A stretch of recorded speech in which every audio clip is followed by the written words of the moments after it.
Сайн бацгаана залуучдаа, IT гихтшин байна. Өнөөдөр бид RTX 5090-ийг танилцуулаад тоглоомн дээр хэдэн FPS гаргасныг харуулъя.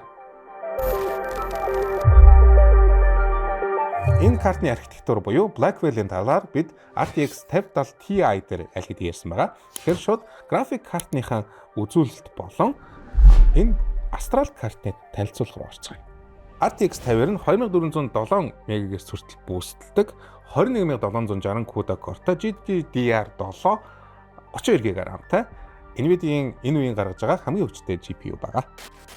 Бидний өмнө байгаа Asus ROG Astral RTX 50 загвар нь өөрөө Astral LC буюу шингэн кулертэй шингэнээр хөргөөдөг загвараас нэг доогоор хамгийн өндөр чадалтай агаараар хөргөөж буй картуудын нэг байна.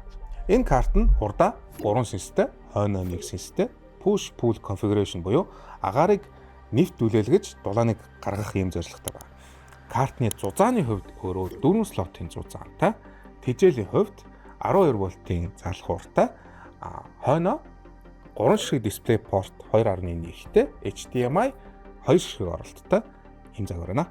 Ер нь бол энэ загвар миний барьж үзэж исэн, хүний компьютерт хийж исэн, тестэлж исэн бусад карттай харьцуулах юм бол энэ карт бол хамгийн хүнд байна. Жингийн хувьд өөрөө 2.3 кг байна. Одоо RTX 50-ээр бусад тестэлж исэн бүх карттайгаа харьцуулаад хэр илүү байгааг нь харцгаая. Хийсэн тестүүдийг танилцуулахаас өмнө бид RTX 50 график картыг бусад график карттай харьцуулахдаа цэвэр хүчин чадал буюу raster performance нь хооронд нь харьцуулсан ба тоглоомнуудын тулгаж болох very high ultra тохиргоон дээр нь тавиад слайдеруудын бүгдийг тулгаад DLSS болон Ray Tracing асаахгүйгээр тестэлсэн байгаа. Хамгийн ихний бенчмарк буюу Cyberpunk 2K Very High дээр NVIDIA RTX 5090 дунджаар 143 FPS, хамгийн бага нэг хувь нь 119 FPS гаргаж номер ихт орлоо. Энэхүү тоглоом нь өөрөө цэвэр raster буюу DLSS Ray Tracing асаагаагүй тохиолдолд AMD-г арай жоохон илүүд үздэг учраас RX 9070 XT-ийн өөрөө хоёрт орж байгаа 113 FPS-тэй буюу барагцаагаар 7% сул байхаар харагдаж байна. Түүний дараа RTX 40 Super болон RTX 5070 Ti нь бага зэрэг хоцорч 127 FPS болон 125 FPS дундчтай явж байна. 1080 дээр RTX 5090 дунджаар 217 FPS, хамгийн бага нэг хувь 150 FPS гаргаж өмнө ярьсан RX 9070 XT-ийн 40 Super-ийн доор байгааг анзаарна. Дараагийн тоглоом Indiana Jones 2K дээр RTX 5090 дунджаар 250 FPS, хамгийн бага нэг хувь нь 205 FPS-тэй. Бусад карттайгаар харьцуулахад дунджаар 60 FPS-ээр илүү байна.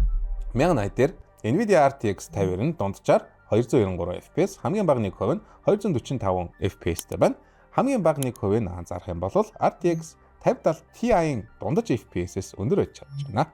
Wukong дээр NVIDIA RTX 5090 дунджаар 140 FPS, хамгийн бага нэг хувь нь 21 FPS гаргаж байна. Энэхүү үзүүлэлт нь бусад картуудтай харьцуулах юм бол барагцаагаар 27% болон түүнээс дээш байгааг илэрхийлж байна. Дараагийн шалгасан тоглоом нь Red Dead Redemption 2. 2K дээр NVIDIA RTX 5090 дунджаар 132 FPS, хамгийн багадаа 17 FPS гаргаж байна. Энэ RTX 9070 болон 4080 Super-тай харьцуулбал барагцаагаар 40 FPS илүү байгааг харуулж байна. 1080p дээр NVIDIA RTX 5090 дунджаар 175 FPS, хамгийн бага нэг хувь нь 19 FPS гаргаж байна. Хэрвээ та анзаарсан бол NVIDIA RTX 5070 Ti-ийн хамгийн бага нэг хувь нь 47 FPS гаргаж бусад картуудтайгаа харьцуулбал хамгийн гацалттай үйдэх FPS-ийн тоо барагцаагаар 30 FPS-ээр илүү байна. Магадгүй энэ нь драйвер болон тоглоомын хөгжүүлэлттэй холбоотой байх болов. Monster Hunter Wilds-ийн 2K дээр NVIDIA RTX 5090 дунджаар 125 FPS, онооны хувьд 42891 оноотой, 1080 дээр NVIDIA RTX 5090 дунджаар 138 FPS, онооны хувьд 47319 оноотой болж аль нэгтэршилээр тэргүүллээ. Бусад картуудтайгаа харьцуулбал барагцаагаар 20-30% илүүтэй байна. Сүүлийн тоглоом нь CS2. 2K Very High дээр NVIDIA RTX 5090 дунджаар 528 FPS, хамгийн бага нэг хувь нь 227 FPS-тэй гаргаж байна. Түүний доор RTX 4090 карт дунджаар 431 FPS буюу барагцаагаар 100 FPS-ийн ялгаа гаргаж байна. 1080p Very High дээр NVIDIA RTX 5090 дунджаар 645 FPS, хамгийн бага нэг хувь нь 261 FPS гаргаж байна. 40-тэй харьцуулбал мөн адил 100 FPS-ийн зураг гаргаж байна. Дөрвийг харьцангуй 960 Very High дээр Nvidia RTX 5090 дунджаар 708 FPS, хамгийн бага Nikon 265 FPS-тэй байна.